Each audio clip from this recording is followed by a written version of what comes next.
Diabetes, এই diabetes নিয়ন্ত্রণে আসতেছে না। বহুত চিকিৎসা করছেন, বহুতের কাছে ওষুধ পানি খাইছেন, কিন্তু কাজই হইতেছে না। আপনি এই ডায়াবেটিসে চিকিৎসা করতে করতে এই বেমার ভুক্তি অসহায় হয়েছেন। ডায়াবেটিস ইনফ্লুয়েশন দেয়াই লাগে।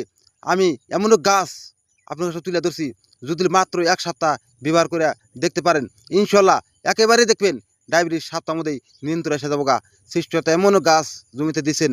আমার হাতে দেখতেছেন কেশরাজ বা কালাকুশি।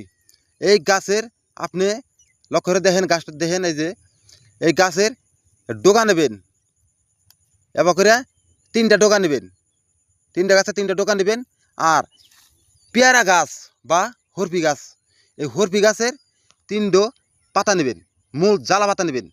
নিয়ে আপনি 4 কাপের 2 কাপ পানির মধ্যে আপনার এই বস্তুগুনা দিয়ে দিবেন। দিয়া আপনি জাল করবেন।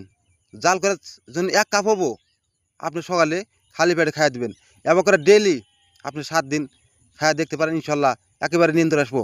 কিন্তু যদি অন্য মেডিসিন খান, আপনি জেনে বুঝে খাইয়েন। আর যদি মেডিসিন না খান, তাহলে খাইয়ে দেখতে পারেন, ইনশাল্লাহ নিয়ন্ত্রণ আল্লাহ এই গাছের দ্বারা করবো, আপনারা করতে পারেন। আর আমাকে কমেন্ট বক্সে জানাবেন, ইনশাল্লাহ আল্লাহ গাছের মৃত্যুর ক্ষমতা হাজার হাজার দিয়েছেন। আপনারা বিশ্বাস করে খাইতেও পারেন, যদি খাইতে পারেন অনেক কমে আসবো, নিয়ন্ত্রণে আসবো। আর আমার ভিডিও কেমন কমেন্ট করে শেয়ার করে সবাইকে ছড়া দেবেন, এটাই তোমাকে চাপদা থাকলো।